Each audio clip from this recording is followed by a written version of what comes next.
So, issue 134. The big question, you see the title below, was the slap necessary? And I think I'm not alone when I say this, because I think a lot of people that were fans of the book, as was I, would definitely unanimously say, no, the slap was not necessary. Now, Karl Bollars, who was sharing head writing duties at the time with Ken Penders, basically has gone on record and said that what we saw visually was not the way he wrote it.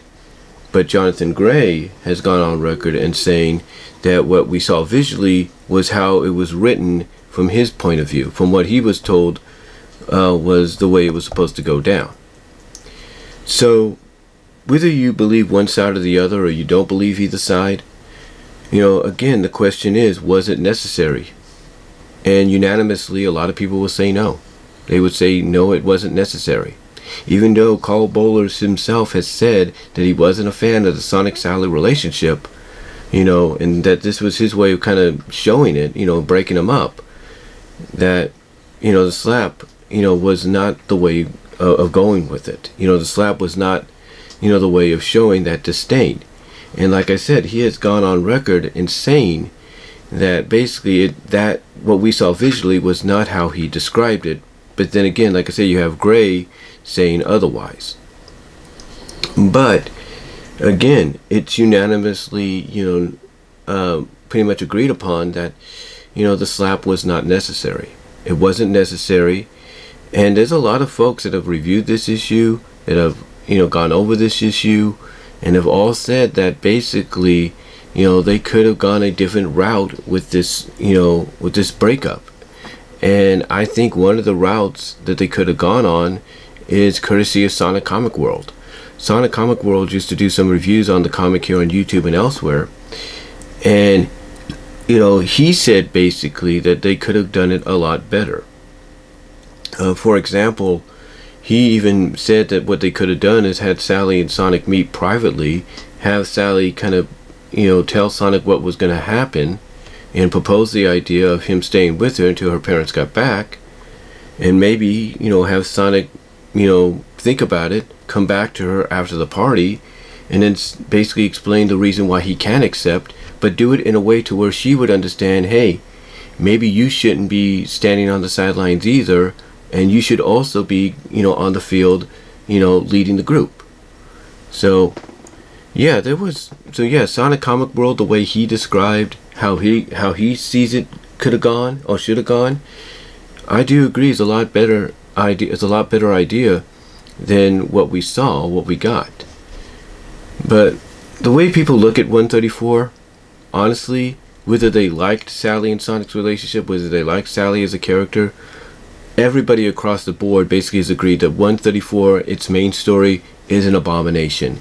Even Mixed Fan, and a guy known as the Media Man on DeviantArt, where he did his reviews, Media Man even didn't like this issue. In fact, one of his pictures that he, on one of his title cards, he would upload before, showing his review, or that you would see, I should put it, that you would see before reading his review on his page. One of his pictures, thumbnails, if you will, had his OC character of himself holding the issue like this, and then with a lighter in one hand, with the captions, "Burn it with fire." So yeah, even Media Man, who wasn't the biggest fan, and I think, of the Sally relationship with Sonic that much, and was kind of an Ian Flynn defender, even he didn't like the issue. And that's saying something when you have basically both sides of the fandom, whether they're true hardcore game fans that feel Sonic should be with Amy and the other way around, or it's the overall fans that feel Sonic should be with Sally because it's, a more established relationship that goes back to even the cartoons, and even, Sally's existence predates even Amy's, stuff like that. When you have both sides of that fandom that have their differences of opinions, reuniting, or not reuniting, but uniting, I should say, unanimously saying that this issue was garbage. It was an abomination, and mostly because of that moment, then obviously you have an issue that is going to go down, or has gone down, as one of the most hated, controversial, and skippable issues around. Now you don't have to now I'm sure some people will say that you don't necessarily have to skip the issue entirely. All you have to do is skip the main story and go straight to the second story, which was part of what has become known as the Mobius Years Later storyline. That's all you have to do, at least the Ken Penders version of the Mobius Years storyline. That all you have to do is ignore that main story, go right to the second story, and you're good.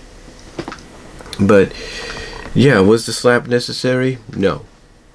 Has it caused, this to be one of the more hated issues of the book? Absolutely.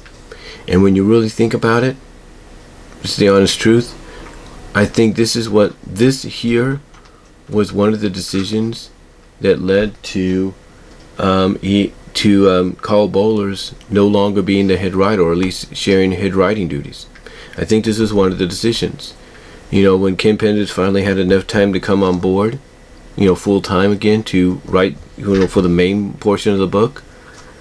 I think when Karl Bollars was removed or asked to step down, this was one of the reasons. They looked back at his work, saw the reaction that this issue got, and it was like, okay, Karl, you're out of here. You're not going to do head writing duties anymore. I mean, you'll still write, but you won't do head writing duties for the main stories here. So I think this led to that. A lot of people say that when Ian Flynn did what he did to Sally with the Mecha Sally deal, that led to female writers like Aaliyah Baker and Evan Stanley coming on board and writing for the female characters in the books, whether it was Universe or the main book. When it came to stories focusing or centering on the female characters, they were the ones called upon because of what Ian did to Sally with the Mecha Sally deal. So I wouldn't be surprised if something similar happened here with Karl Bollars. That because of the negative reaction that this issue got, and you got to remember, Sonic was one of the top-selling books for Archie at the time. So when a top-selling book in your company, gets negative reactions because of what you did or what was in the main story, then yeah, it's not a good sign. It's not a good sign for you or your future as a writer, head writer or not. So, when it comes to comic books, that is, based on any kind of licensed material. So, yeah, to say that maybe Karl Bollars went through a similar situation that Ian Flynn, according to a lot of people, did after what he did with Mecha Sally, I wouldn't put it past it. I wouldn't.